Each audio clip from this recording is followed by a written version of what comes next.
कुछ शब्द, हम उस देश में रहते हैं जहां पर हमारा देश काफी सालों पहले आजाद हो चुका था। हाँ, हम उस समाज में रहते हैं जहां का पूरा देश कई सालों पहले आजाद हो चुका था, पर हम उस समाज में भी रहते हैं जहां पर समाजें, जहां पर गांव अभी भी कुप्रथाओं और रीति रिवाजों में बंधे हुए हैं। साहब, क्या कहे उन रीति रिवाजों की, क्या कहे उन कुप्रथाओं की, पीछे ढकेल रही है हमारी समाज को, पीछे रख रही है हमारे गांव वाले बच्चों को। क्या कहे उनके बारे में? कुछ शब्द है, कड़वे हैं पर सच है, सुनना उनको, और हो सके तो बड़े बुजुर्ग साथी बैठे हुए मेरे, वो उनके अंदर अमल जरूर करे कि समाज में कौन से काम होने चाहिए और कौन से नहीं होने चाहिए। आपको पता ही होगा, आपने सुना होगा, एक बाल विवाह होता हमारी समाज में, बाल विवाह होता है हमारी समाज में, छोटे छोटे बच्चों को शादी करवा दी जाती है। अरे जिस वक्त पढ़ने का समय होता है, बच्चा शादी के रिश्तों में उलझ जाता है, नहीं कर पाता पढ़ाई और नहीं बढ़ पाता आगे, फ्यूचर को कहां से सोचेगा साहब, कहां से सोचेगा? उसे तो आपने जंजीरों में बांध दिया है, उसे तो आपने जंजीरों में बांध दिया है। हो सके तो बाल विवाह को बंद करो साहब, बाल विवाह को बंद करो, बाल विवाह को बंद करो। और भी है बहुत सारी कुप्रथाएं। एक है साहब मृत्यु भोज, और ये जीवन है, बहुत बड़ी कुप्रथा है साहब। किसी को नहीं पता कि मृत्यु भोज क्यों किया जाता है, क्यों किया जाता है मृत्यु भोज। हम हिंदू समाज में रहते हैं, आप पढ़े लिखे हैं, आप समझदार हैं, आपको पता है हमारे समाज के अंदर, हमारे हिंदू समाज के अंदर 16 संस्कार होते हैं, सुना है ना? सबको पता होगा 16 संस्कार होते हैं। और आपको पता है 16वां संस्कार क्या है? वो है दाह संस्कार, यानी जो इंसान मर गया उसको जलाने का संस्कार। अरे हमारी हिंदू समाज में 17वां कोई संस्कार नहीं है, फिर ये मृत्यु भोज संस्कार कहां से आ गया साहब, कहां से आ गया? कुछ लाइनें हैं मृत्यु भोज से संबंधित, आपके सामने रखता हूं, अच्छी लगे तो ताली दे देना।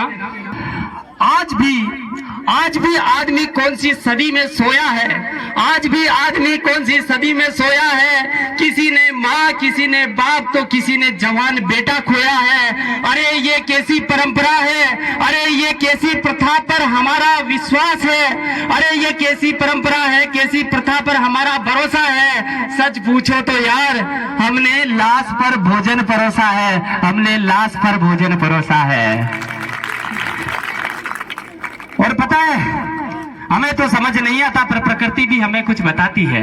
क्या होती है मृत्यु भोज? सुनो, कुछ लोग कहते हैं ना, कुछ लोग कहते हैं कि साहब मृत्यु भोज नहीं किया तो तेरी आत्मा भटकेगी रे मरने वाले की। कहां से भटकती है? सुनो, सच कहो तो हम पढ़े लिखे होकर भी गवार हो गए, अरे सच कहो तो हम पढ़े लिखे होकर भी गवार हो गए। आज प्रकृति अपना प्रकोप बता रही है, मृत्यु भोज में कितने आदमी होने चाहिए ये हमें एक बीमारी आकर बता रही है, ये हमें एक बीमारी आकर बता रही है।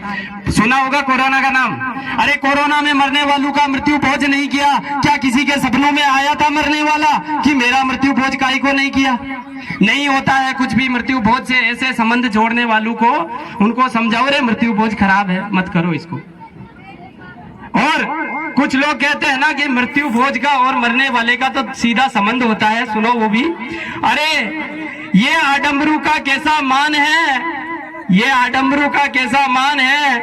मैं पूछना चाहता हूँ मृत्यु भोज और मृत्यु का क्या सम्मान है, मैं पूछना चाहता हूँ मृत्यु भोज और मृत्यु का क्या सम्मान है। अरे यार, आप जाने वाले की आत्मा का सम्मान करो, और इतना ही यश बताने का शौक है तो गरीबों में जाकर दान करो, गरीबों में जाकर दान करो। कुछ लोग कहते हैं ना कि हमारे पास पैसा है, हम करेंगे, तो करो यार, कुछ अच्छा काम करो। मृत्यु भोज को छोड़ो, कुछ लोग भूखे सोते हैं उनको जाकर दान करो, कहीं गायें घूमती है इधर उधर उनको कुछ चारा डाल दो, कहीं पर नालियां बना दो, पानी के लिए कुछ व्यवस्था कर दो, ये भी तो एक पुण्य ही है, उससे बहुत बड़ी आत्मा को शांति मिलेगी। और एक बुढ़ा बाप होता है ना, उसका एक जवान बेटा मर जाता है, उसके कमाने वाला मर जाता है साहब, और फिर उसके बाद में क्या होता है सुनो। अरे बुढ़े बाप ने अपना जवान बेटा खो दिया, बुढ़े बाप ने अपना जवान बेटा खो दिया। क्या आप हिसाब लगा सकते हैं उसके दर्द का? कहां से चुकाएगा पैसा अपने मृत्यु भोज के कर्ज का? सेठ साहूकारों ने ब्याज के ऐसे लेखा खींच दिया, मृत्यु भोज का कर्ज चुकाते चुकाते कहीं लोगों ने अपने आप को बेच दिया साहब, अपने आप को बेच दिया। इसीलिए इस मंच के माध्यम से कुछ लोग हैं जिनको मैं यही कहना चाहूंगा कि ये मृत्यु भोज बाल विवाह जैसी कुप्रथाओं को बंद कीजिए। आप चाहते हो कि मेरा बेटा पढ़े, मेरा बेटा पढ़ लिख कर आगे बढ़े, तो सबसे पहले इन कुप्रथाओं से हटाइए उनको और पढ़ लिख कर शिक्षित बनाइए। ये बहुत अच्छा अभी एक नाटक हुआ था, कार्यक्रम हुआ था, ये नाटक नहीं है, ये रियलिटी है। आज के बच्चों को आप 4x6 इंच का फोन देकर पूरे दिन वो घिसते रहते हैं अपनी अंगुलियां। उनको नहीं पता है क्या किताबें भी कोई चीज होती है, किताबें पढ़ेंगे तो पढ़ लिख कर आगे बढ़ेंगे, नहीं तो ऐसे रीले देखने में तो पूरा दिन निकल जाएगा। कोई रीलों की कमी नहीं होती है साहब, कुछ रीलों की कमी नहीं होती है। इसीलिए अपने समाज में शिक्षा को लाइए, अपने बच्चों को बताइए कि पढ़ना क्यों जरूरी है, पढ़ने जाना क्यों जरूरी है। आज शिक्षा का महत्व आप नहीं समझाएंगे तो कौन समझाएगा साहब। आप कमाते हो किसके लिए? समाज में बच्चों के लिए, अपने बच्चों के लिए, तो उन्हें पढ़ाते काहे को नहीं हो, उन्हें पढ़ाइए, समझदार बनाइए।